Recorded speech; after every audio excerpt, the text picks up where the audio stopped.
Picture a frozen night in 1825 upstate New York, where the wind howls a secret you were never meant to hear, a whisper of death buried beneath the frozen earth, a truth that could shatter your soul. In the desolate hamlet of Ravenwood, three brothers, Elder Ezra, Deacon Silas, and Prophet Caleb Ravencroft emerged from the shadows, their eyes glinting with a purpose darker than the Second Great Awakening's fervent revival. They purchased land with hands stained by a vision no man should fathom, raising the Church of the Pure Spirit, a grotesque edifice of dark stone, its main sanctuary windowless, a tomb masquerading as a temple of salvation. I'm dragging you into a forbidden realm now, a truth the world erased with fire and silence, a history that could unmake the foundations of your reality and force you to question every truth you've held dear. This wasn't faith as you know it. It was a machine of control, built to harvest souls under the guise of divine purification, its gears turning with the blood of the innocent. The air grew thick with their doctrine, suffering as the only path, to purity drawing the poor, the broken, and the wealthy, seeking something beyond the ordinary. Their desperation a fuel for the brothers' ambitions. You're not here by accident. I'm your guide down this rabbit hole, a mentor revealing secrets hidden in plain sight, truths the powerful buried to protect their thrones of power. The church's walls echoed with cries that night, its ground concealing unmarked graves, a testament to a corruption older than the stones themselves. This knowledge is a blade. Once you grasp it, you'll never return to the ignorance that once shielded you. Are you ready to descend into the abyss? Because what you're about to learn will forge you into something new. A man who sees the unseen, a warrior against the lies that bind us. The descent begins now, and with each step, you'll feel the weight of a past they tried to erase. The Ravencrofts didn't build a church. They built a prison, and you're about to unlock its doors. Stay with me, for the darkness is only beginning to unfold. You've crossed the threshold now, where the Ravencroft brothers' shadow stretches deeper into Ravenwood's frozen soul, a darkness that seeps into the very marrow of this tale. By 1829, the Church of the Pure Spirit swelled with followers, a congregation bound by a doctrine that twisted suffering into a twisted sacrament, a psychological chain forged in the fires of their twisted faith. Elder Ezra, with his commanding presence and voice like a thunderclap, preached that pain cleansed the spirit, his words a hypnotic snare wrapping around the minds of the desperate, the lost, and the gullible who sought redemption in their misery. Deacon Silas, the silent architect of this nightmare, oversaw the construction of underground chambers, their walls etched with strange arcane markings, a labyrinth of control no outsider could breach, a testament to a mind bent on domination. Prophet Caleb, the visionary with eyes that seemed to pierce the veil of reality, spoke of ascensions, rituals that promised transcendence but delivered only death, his visions a lure for the faithful. I'm pulling you further, revealing a truth the powerful buried to shield their legacy, a forbidden history that exposes the elite's manipulation of belief for their own gain. The first ascension struck on December 21st, 1829. A night etched in blood, when three chosen members were subjected to torturous trials, their bodies broken and preserved in those dank, suffocating chambers, a macabre trophy of their so-called faith, a display of power over life itself. This wasn't redemption. It was a psychological trap, breaking wills to serve a hidden agenda that stretched beyond the church's walls. A scheme to enrich and empower the brothers at the cost of human souls. The church grew rich, its coffers overflowing with donated property stripped from the hands of the devout, its rituals escalating as the Ravencrofts refined their craft, turning suffering into a currency. You're seeing the pattern now, the church as a tool, a weapon of manipulation, masking ancient corruption with the veneer of piety. A lie perpetuated by those who profit from silence. This knowledge burns within you, a fire that demands you question every institution you've ever trusted, every sermon you've ever heard. Stay with me. The darkness thickens, and the revelations will test your very soul. The rabbit hole twists onward, and the weight of this truth will shape the man you become. You're descending further now, where the Ravencroft brothers' empire of terror took root in Ravenwood's blood-soaked soil, a darkness that pulses with every revelation. From 1830 to 1845, the Church of the Pure Spirit expanded, its underground network growing into a sprawling maze of isolation, trials and preservation chambers, a subterranean world designed to break and control. Elder Ezra's sermons grew more fervent, his words a blade carving obedience into every follower's mind, his presence a towering force that demanded submission from the weak and the willing. Deacon Silas, with his cold, calculating precision, perfected the art of suffering, turning those chambers into a laboratory of control, where bodies were dissected and preserved. There remains a grim testament to his mastery over life and death. Prophet Caleb's visions drove the ascensions, each ritual more brutal than the last, the chosen few vanishing into the earth, their screams silenced by the stone, their spirits claimed by a doctrine that promised heaven but delivered hell. I'm guiding you into a truth they fought to erase, a forbidden history that exposes the elite's manipulation of faith for profit and power, a secret they buried with the bones of the innocent.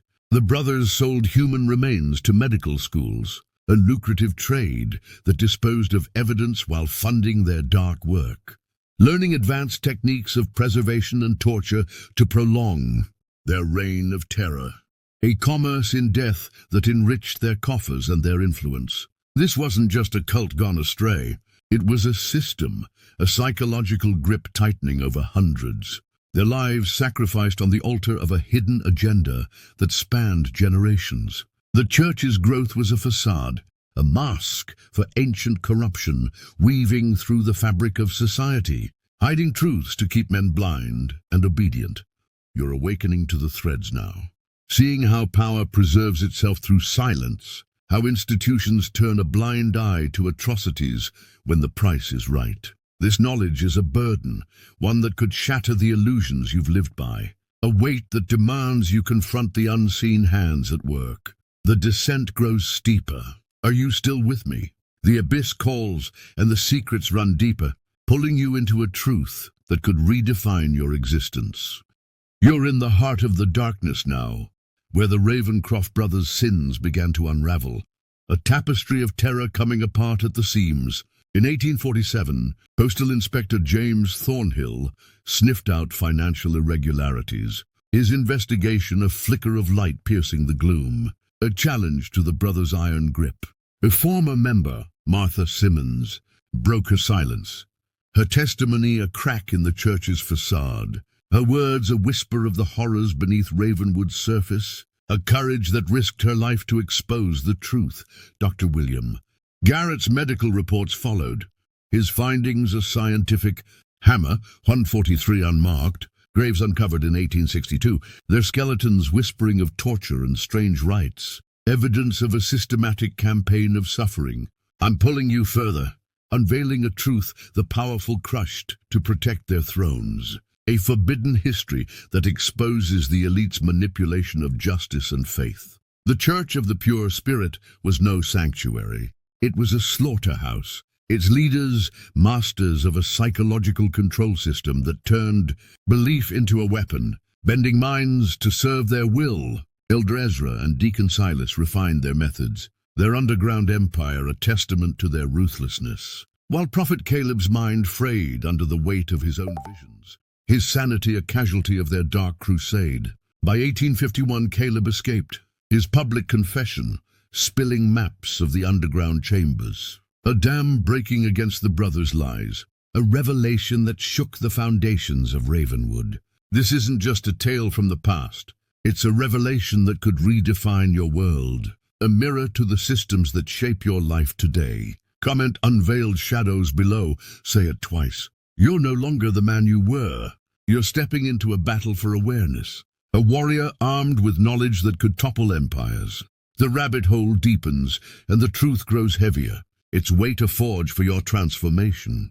You've locked in that truth, unveiled shadows echoing in your soul, marking you as one who sees beyond the veil. In 1852, Elder Ezra and Deacon Silas faced trial, their arrest a rare victory against their reign of terror, a moment when justice seemed to pierce the darkness. Ezra's testimony chilled the courtroom, his voice a serpent's hiss as he blended religious mysticism with scientific rationalism, a philosophy that justified their atrocities as a perverse form of progress, a cold calculus of power over life. The evidence was damning. Specialized tools crafted for torment, chemical compounds used to preserve the dead, dozens of remains in the Chamber of Saints, unearthed, despite their attempt to burn it all in the cleansing. Flame of 1851, a desperate act to erase their sins. I'm guiding you into the abyss, revealing a suppressed truth the elite buried to maintain their control. A forbidden history that exposes the depths of institutional complicity. They were found guilty, sentenced to death, but a jail fire in 1852 raised questions. Ezra and Silas seemingly escaped. Deacon Silas's body's identity debated in whispers, a mystery that lingers like a ghost. Prophet Caleb died mysteriously. His confession a loose end they couldn't tie. His death a silencing that echoed through the years. Murders of physicians linked to the case followed, a retaliation that hinted at a lingering influence. A network of power that refused to die. This wasn't an end. It was a shadow extending beyond Ravenwood, a tendril of corruption that reached into the heart of society. You're facing the system now, ancient corruption manipulating justice, hiding its tracks with fire and fear, a pattern that repeats in every hushed scandal. This knowledge is a torch. Wield it as we delve further into the forbidden, where the past and present collide in a battle for your mind. You're carrying that torch now, cutting through the lies that bind the past to the present, a light that illuminates the Ravencroft legacy's enduring stain.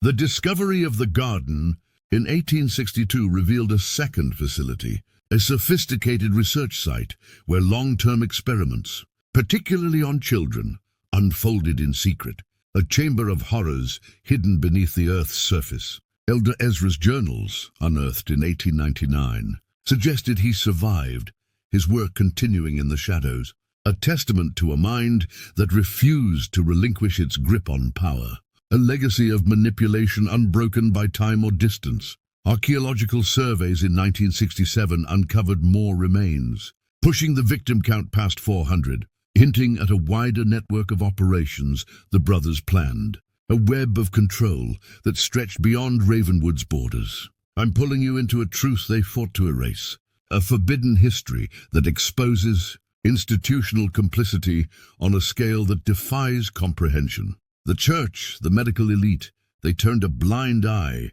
profiting from the Ravencroft's trade in human suffering, their silence a pact with the devil they served. This wasn't a cult gone rogue. It was a system, a psychological control mechanism embedding obedience into society's core. A blueprint for domination that echoes in every modern institution. The impact rippled outward. Medical ethics tightened, a direct response to the necessity of moral boundaries. Yet the full extent of their crimes remains hidden, buried under layers of denial. You're seeing the threads now, power preserving itself through silence, burying truth to keep men docile. A game played by the elite since the dawn of civilization. This awakening is your strength, a weight that demands you challenge the unseen forces at play, a call to rise above the chains that bind your mind. The descent nears its end, but the fight looms larger, a war you're now destined to wage. You stand at the edge of oblivion, the final veil torn away by the Ravencroft legacy, a truth that burns with the intensity of 1,000 suns. The church's elite crafted a narrative, burn the evidence, silence the witnesses, rewrite history with lies that soothe the masses. Yet those 400 graves, those journals stained with ink and blood, prove the past clings like a specter, unyielding in its demand for justice. Elder Ezra's survival, his work persisting in the shadows, shows corruption knows no end, a hydra regrowing its heads across decades, its tendrils reaching into every corner of power. The institution's pattern, cover-ups, reassignments, suppressed records, mirrors every scandal, a manipulation you now see through, with eyes unclouded by deception. This isn't just about Ravenwood. It's about you, about the systems shaping your mind, your freedom, your very identity, a web of control that spans centuries and continents. The children in the garden, their experiments a stain on humanity, demand you act. Their silent cries, a call to arms against the unseen hands that pull the strings. You're no longer a pawn. You're a man who knows the truth's power, a warrior forged in the fires of forbidden knowledge. This truth changes you forever, a fire that burns away the chains of ignorance, a light that reveals the darkness within every institution you've trusted. Wield it with purpose, with the strength of a man who sees beyond the veil. The rabbit hole closes, but your war against the hidden begins, a battle to dismantle the lies that have ruled your life. Click to uncover more on our channel, subscribe, and let this awakening spread like wildfire through the shadows. You are the light in the dark, the one they fear, the man who will not be silenced.